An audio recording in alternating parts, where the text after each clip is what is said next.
நல்லா இருக்கீங்களா? நல்லா தான் இருக்கு, ஒண்ணும் இல்ல. அப்புறம் ஏன்டா கண்ணு கலங்குது?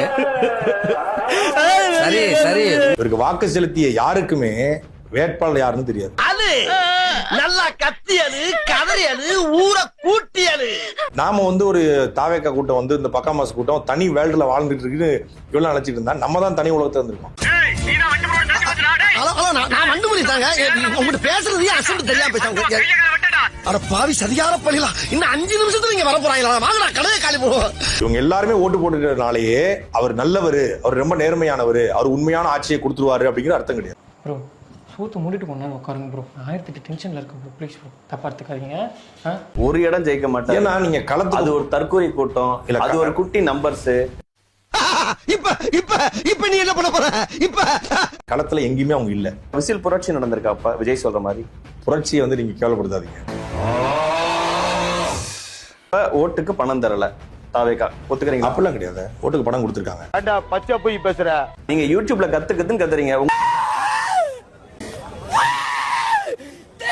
பார்த்து ஓட்டு போடாதவங்க இன்ஸ்டாகிராம் இன்ஃபுளுசரை பார்த்து ஓட்டு போட்டுருவாங்களா? நம்ம வந்து 69 படத்தை நடிச்சு வளைஞ்சு ஆடலையே. புடுங்கிருப்பாரு அப்படியே அப்படியே ஒரே புடுங்க புடுங்கி இங்க நட்டுருப்பாரு. வாய் என்ன வாயை வச்சுக்கிட்டு இது பேசுது. ரொம்ப அண்டர் எஸ்டிமேட் பண்ணிட்டோம், கொஞ்சம் ஓவர் டோ பண்ணிட்டோம் கிரிட்டிசிசம்ல நினைக்கிறீங்க? ஏட்டா போனவன் இன்ஸ்பெக்டரா வராங்கிற மாதிரி அழுவுறான். ஏய் அழுவலடா. அது அழுவலையா? கண்ணீர் ஒழி பேண்ட்டுக்குள்ள போயினுக்குது, அழுவலன்ற. இனிதாங்க ஆட்டமே இருக்கு. ஒரிஜினலான வேட்டை, சாட்டையின் வேட்டை வந்து இனிமேதான் தொடங்கவே போகுது. தொடர்ந்து நீங்க கலாய்க்கிறதுக்காக பயன்படுத்தின ஒரு வார்த்தை பக்காமாஸ் கட்சி. உண்மையான பக்காமாஸ் கட்சின்னு நிரூபிச்சிட்டாரா விஜய்? அத வேற ஞாபகப்படுத்திட்டீங்க. நெஞ்சமெல்லாம் பொண்ணு அறக்கு தம்பி, மறக்க முடியல. இல்ல, அவர் பக்கா மாஸ் அப்படிங்கிறது வந்து திரைத்துறையில உண்மைதானே, அதுல மாற்றுக்கிறது கிடையாது. ஒரு திரைத்துறையில ஒரு பக்கா மாஸ் தான். மாறி மாறி பேசுறீங்க. மாறல நான் நாரிடுவோம். புரியலையே. இன்னைக்கு நாட்டுல அவன் பதவியை காப்பாத்திக்கிறதுக்காக எம்எல்ஏ எம்பி அமைச்சர்ல இருந்து இன்னும் சபை வரைக்கும் ட்ரிபிளே தான் பண்றாங்க. தன்னுடைய கட்சி உண்மையாலுமே ஒரு பக்கா மாஸ் கட்சி, மக்கள் ஆதரவு பெரும்பான்மை பெற்றிருக்கக்கூடிய ஒரு கட்சி. அப்படிங்கிற பெரும்பான்மை பெறலையே. வெயிட் பண்றோம், நான் நேர்ல வரேன்டா. மக்கள் ஆதரவுல தனிப்பெரும் கட்சியா உருவெடுத்திருக்கு. 106 இடங்கள். மாசா எத்தா 2 வருஷம் கட்சி ஆரம்பிச்சு அதுக்குள்ள இவ்வளவு பெரிய மார்ஜின்ல திமுக அதிமுகவெல்லாம் தாண்டி எம்ஜிஆர் அவர்கள் 1977 வாங்கின வாக்குகள்லாம் தாண்டி அவர் கூட 33.5% தான். இவர் 35% வாங்கியிருக்கிறார். நம்ம பேச்சு மட்டும் தாண்டி சைலண்டா இருக்கும், ஆனா அடி சரவெடி சும்மா சவுண்ட் பட்டே கலப்போம். 35% எவ்வளவு பெரிய ஹியூஜ் நம்பர் உங்களுக்கு? அது மாற்றுக்கிறதே இல்ல, நான் ஏற்றுக்கொள்றேன். அது ஒரு அடைந்த வெற்றி பெரிய வெற்றி தான். 2 ஆண்டுகள் கிடைத்த வெற்றி பெரிய வெற்றி தான். அதுல மாற்றுக்கிறது எனக்கு கிடையாது. ஆனா நீங்க சொல்ற மாதிரி ஒட்டுமொத்த தமிழ்நாட்டு மக்களும் நாயக பிம்பத்தின் பக்கம் நிக்கல. பொறாம ஏன்டா அப்படி இருக்கானுங்க? எவனுமே முன்னேற கூடாதுங்கிறானுங்க, முன்னேறனால பொறாம முடிச்சு அலையிறானுங்க. என்னத்த சொல்றது? அவர் தான் தமிழ்நாட்டோட முதலமைச்சர் ஆக போறாரு. அது மாற்றுக்கிறது யாருக்கும் இல்ல. சினிமால பெண்களுக்கு போராடினவர், களத்திலையும் பண்ணுவாருன்னு அவங்க நம்புறாங்க, நம்ப வைக்கப்பட்டிருக்காங்க. அவர் நல்லவர், அவர் ரொம்ப நேர்மையானவர், அவர் உண்மையான ஆட்சியை கொடுத்துருவாரு அப்படிங்கிற அர்த்தம் கிடையாது. புதுசா வந்து ஒரு கட்சி வந்திருக்கு, அந்த கட்சி என்ன பண்ணுது, அது சரியா பண்ணுதா இல்ல தப்பு பண்ணுதா அப்படிங்கிறத பார்த்துட்டு நீங்க வந்து உங்களோட விமர்சனங்களை, ஒரு நேர்மையான விமர்சனங்களை தொடர்ந்து வைங்க.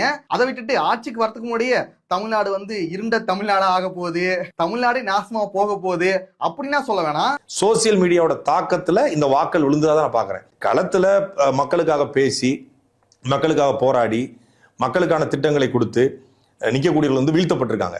எவனுக்குமே விருப்பம் கிடையாது, எல்லாம் வேண்டாம் விருப்பம் உட்காந்துருக்காங்க. நீ இந்த மாதிரி காமெடி பண்றேன், நகைச்சுவை பண்றேன்னு பண்ணி வாழ்க்கையை கெடுத்து விட்டு 16 ஆண்டு காலமாக எல்லா தேர்தல் களத்திலையும் போட்டி போட்டு ஒரு தனி சித்தாந்தத்தை, எதிர் சித்தாந்தத்தை உருவாக்கி, புதிய சித்தாந்தத்தை உருவாக்கி நாம் தமிழ் கட்சி பல இடங்கள்ல, எல்லா இடங்களிலுமே டெபாசிட்டை நாம் தமிழ் இழந்திருக்கிறது. அப்படியா? அதுல என்ன பெருமை? விஜய் அவர்களை உங்களை விட அதிகமா விமர்சிச்சவர் யாருமே இருக்க முடியாது. அந்த அளவுக்கு விஜய் மேல விஜய் விமர்சனம், விஜய் நோக்கி நம்ம கேள்வியில் தான் எழுப்பணும். இந்த கதையெல்லாம் என்னிடத்தில் விடாதே கபோதி. கபோதிதான் அடச்சி படுத்தே விட்டான் ஐயா. வாருங்கள் போவோம். ஆபத்தான கூட்டமா தெரிஞ்சது, அதை நான் உள்ளுணர்வுல உணர்ந்தேன். ஏன் எல்லாரும் விஜய் ஏத்து பேசுறீங்க? இதனாலதான் விஜய் ஏத்து பேசுனேன். என்னென்ன சொல்றோம் பாருங்க, கம்பி கட்டுற கதையெல்லாம் எடுத்து போடுறாங்க. என்னுடைய நாயக பிம்பத்தை வைத்து திமுக வெறுப்பை வந்து சரியா அறுவடை பண்ணிருக்காரு. அதனாலதான் குளத்தூர் தொகுதியில ஐயா ஸ்டாலின் அவர்கள் தோற்கடிக்கப்பட்டிருக்காரு நான் பாக்குறேன். இப்ப அவன் உன்கிட்ட கேட்டானா? தேவையில்லாம அதை கொண்டாந்து எதுக்கு இல்ல சொல்ற? விஜயா ஸ்டாலினா, டிவிகேவா டிஎம்கேவா, இப்படியே சொல்லி சொல்லி கொல்ல முதலாளியே க்ளோஸ் பண்ணிட்டீங்க. அந்த ரசிகர் கூட்டத்தை வச்சு தொடர்ச்சியா சோசியல் மீடியால இன்ஃபுளுன்ஸை வச்சு ப்ரொமோட் பண்ணிட்டே இருந்தாங்க. நீங்க பாருங்க, அவங்க ரீல்ஸ் போட்ட எல்லாரும் வென்றிருக்காங்க.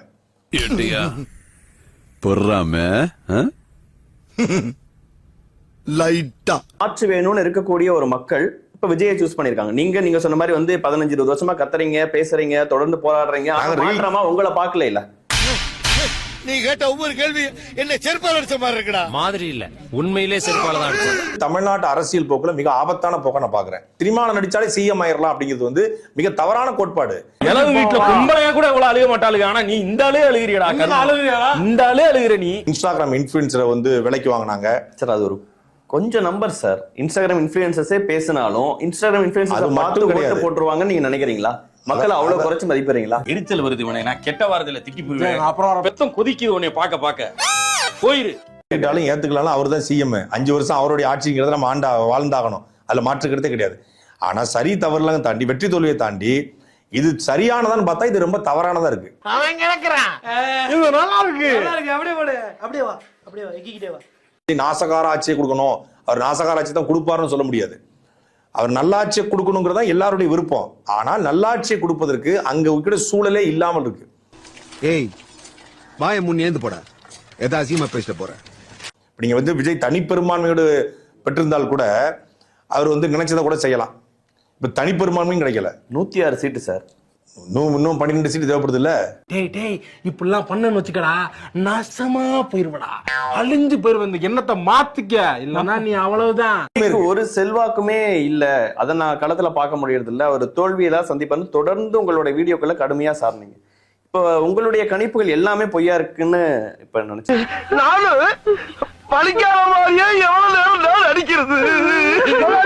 தலைவரை நீங்க கூட அந்த தொகுதியில போய் பேசுறீங்கன்னு நினைக்கிறேன்.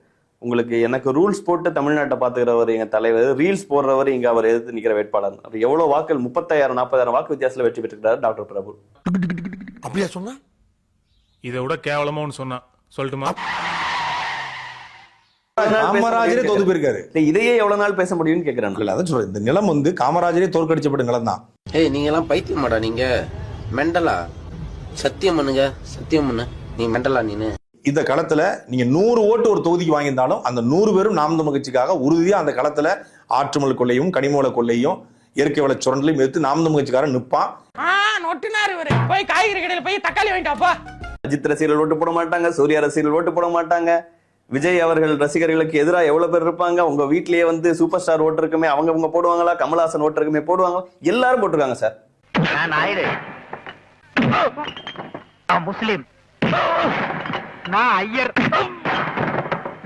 நான் கிறிஸ்துவன், நான் முதலியாரு. ஒத்துக்கிறோம்பா. நாம் தமிழ் கட்சி சரியான களத்துக்கு வந்து சேர்ந்திருப்பதாக நான் உணர்றேன். ஒரு ஓட்டு கூட போவாது அப்படின்னு 8% அங்கீகரிக்கப்பட்ட கட்சி. எங்களை மாதிரி எவ்வளவு ஓட்டு வச்சிருக்கோன்னு பாருங்க. எங்களுடைய மாநாட்டு கூட்டத்தை பாருங்க, நாங்க பிரச்சாரத்துக்கு போகும்போது கூட்டத்தை பாருங்க. நீங்க 3% கூட இல்ல. ஏதோ சார் இங்கிலீஷ்ல ஒரு வார்த்தை சொன்னீங்க, ஏதோ பண்ணுவேன்ட்டேன். விடுங்க, வாஷ் அவுட் பண்ணிடுறேன். இதெல்லாம் கழுவ வேண்டிய சாமானுங்க. இதை நல்லா தேய்ச்சி டெய்லி வாஷ் அவுட்